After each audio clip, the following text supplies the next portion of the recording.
राज्य इकाइयों का आखिरकार मंतव्य, उसका ओपिनियन क्या है। इस संदर्भ में मैं गुजरात की बात करूं तो गुजरात में BS4 का करीब 4 या 5 जिलों में कार्यक्रम चालू है। रही बात PSA कमेटी की कि कमेटी का अब तक कुछ गठन नहीं हुआ।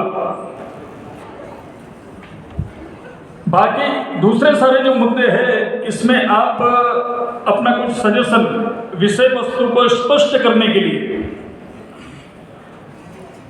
साथियों 42 साल से जो आंदोलन चला अभी चरम सीमा पर है। मैं मानता हूं कि गुजरात के साथ साथ अन्य कार्यकर्ता भी इस गंभीरता को समझे। जब मैंने विषय की पत्रिका पढ़ा तब इतनी गंभीर और गहराई बात मुझे समझ में आई कि संगठन कहता है कि संपूर्ण साधन हमें फोकस करना है। आज परिस्थिति देश की विपरीत है। विपरीत परिस्थिति ये है कि हम जनमानस में जो मुद्दे उछालते थे, मनुस्मृति का मुद्दा हो, अभी शायद आपने पार्लियामेंट में देखा होगा विपक्ष का नेता, आप लोगों ने भारत में पूरी मनुस्मृति का राज प्रस्तावित कर दिया है। जो बामसेव का कार्यकर्ता जनमानस में यह संवाद करता था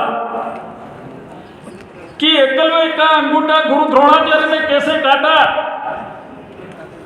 वो आपकी बात संसद में गूंज रही है।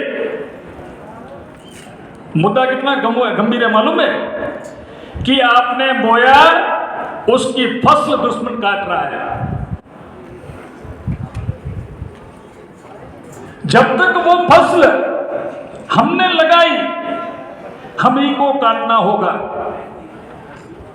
तो ये हमारी फसल काटने के लिए जो PSA कमेटी जो है वो महत्वपूर्ण रोल अदा करेगी। साथियों मेरे को केवल 2 मिनट का टाइम दिया गया था, मैं 2 मिनट में कंक्लूडिंग करता हूं कि PSA कमेटी का जो हमारा जो मंतव्य है कि प्रत्येक कार्यकर्ता गली मोहल्ले में बूथ लेवल पर जाकर परिवार को साथ में रखकर संविधान की शपथ का कार्यक्रम करेगा। जो लोग भारत में संविधान की शपथ लेते हैं वो लोग संविधान का उल्लंघन कर रहे हैं, मगर उनको बोलने वाला कोई है नहीं। क्यों नहीं है? क्योंकि बोलने वाले को संविधान की शपथ का मालूम ही नहीं है।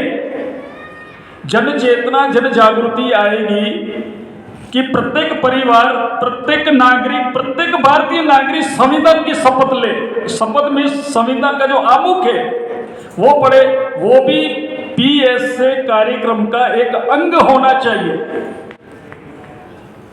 प्रत्येक परिवार संविधान की शपथ ले। दूसरा कि संगठन की ओर से हमने जो राष्ट्रगान बनाया वो राष्ट्रगान भी उस कार्यक्रम का हिस्सा होना चाहिए, जनमानस में प्रस्तावित होना चाहिए। हम मानकर चलते हैं कि संगठन ने 42 साल से जो शक्ति निर्माण की, उस शक्ति की वजह से जो गति हमको मिली वो गति पर्याप्त नहीं है। अभी हम लोगों को चाहिए कि उस गति को प्रगति में रूपांतरित करना होगा।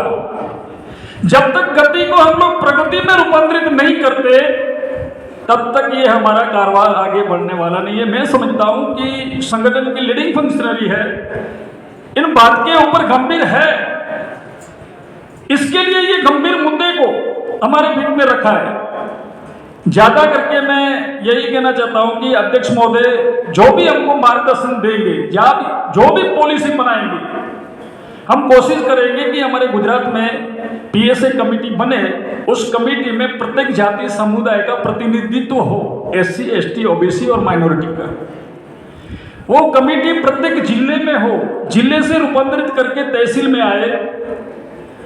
अध्यक्ष महोदय से मैं आखिरी अपील करता हूं कि अभी ये जो संकट देश में निर्माण हुआ है उस संकट को बचाने के लिए ये जबरदस्त हमारे लिए परिवर्तन करने वाले लोगों के ऊपर अवसर है। इस अवसर को हम जल्द से जल्द ले लें और परिवर्तन का आंदोलन आगे बढ़ाएं। आप लोगों ने मेरी बात ध्यान से सुनी, इसके लिए आभार, धन्यवाद।